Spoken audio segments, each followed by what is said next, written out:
I once drove over 100 miles to save some books. It was spring in England and an unusually hot day. I'd been online browsing for a table when this little advert popped up. It said antique books. There was also a little note within the advert that stated it would all be given to a charity shop if the books weren't picked up by the end of the day. I knew what was happening, an estate clear out, and the seller just didn't have the patience to deal with collectors and questions from the general public. I understood. Sometimes life just gets on top of us and we want to move on to the next thing.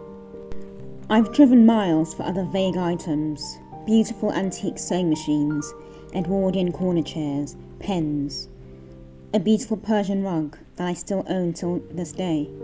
However, I've driven the furthest to save books. I guess you've realised from this channel that I love books.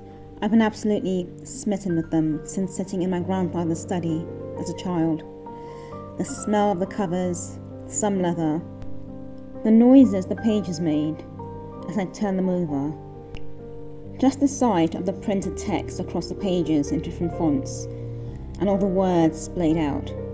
I've always thought books were amazingly beautiful contraptions. I also understand why my mother spent hours and a lot of space taking hers wherever she went. Books save us every day, so why can't we save them? Books will take you across cultures, continents, exotic lands, and sometimes to worlds beyond our own.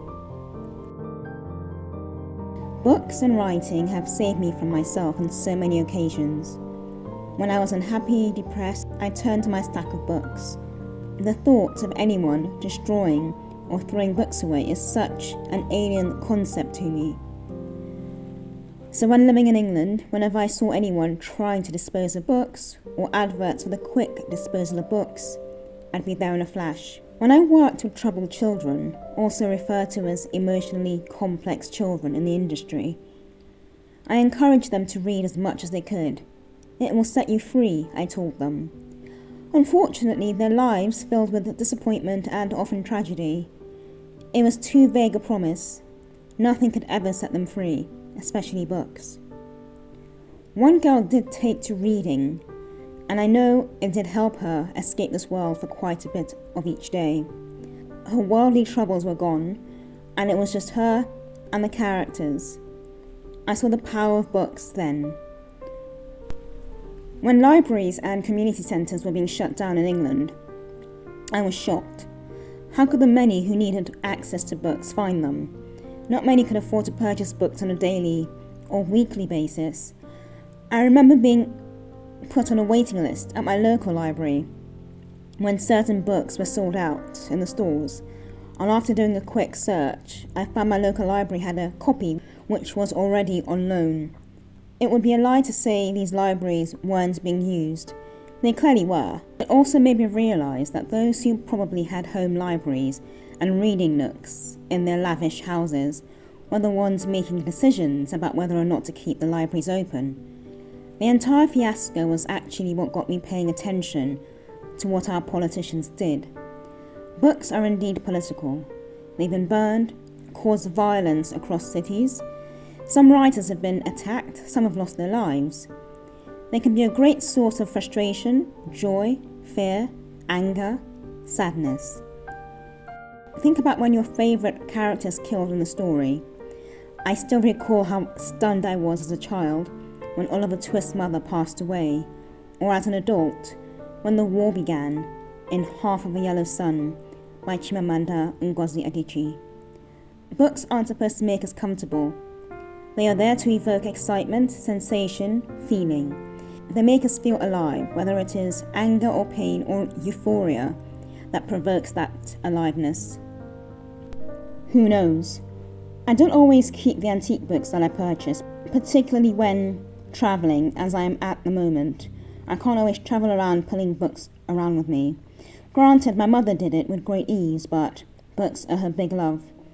I've also got to consider inkwells, ink bottles, dainty writing nibs, my various pens, reams of paper, which are very heavy, journals, and as I speak, I'm on the hunt for a vintage typewriter. The black and gold beauties, preferably imperial, but I'll take whatever is in the best restorable condition. I've also got bicycles, light furniture, and my writing slopes. My other belongings, various books, and my 2 dogs. That is a loss of baggage. I also don't like having anything damaged or bruised, canine or otherwise, so I will occasionally put some books up for sale to people who are able to care for them as they should be cared for.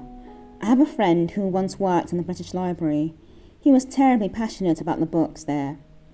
From what I understand, the books were kept in different conditions. The temperature had to be just right. I could walk past them and gaze upon them in amazement, as they sat in their enclosed glass rooms like beautiful spectacles. I used to wonder why they warranted such special treatment, but these books were so old that any exposure to the outside world would render them to decay. The pages would crumble, and the words within them forever lost. Several of them were also first editions. They had to be handled with gloves. I've sold many of the books I've acquired over the years, as I just don't have the capacity to care for them. It gladdens my heart that they're going to people with experience. The words, controversial or not, in these books live on, and they will tell stories, make us learn and give lessons. I don't believe in just saving books that further my interest or I enjoy reading. I save all books, as they tell different stories and have different lessons. Some are macabre, offensive, and imperialistic, but books do not only need to entertain, they also educate, revealing sins of the past, and sometimes teaching us to never repeat those sins again.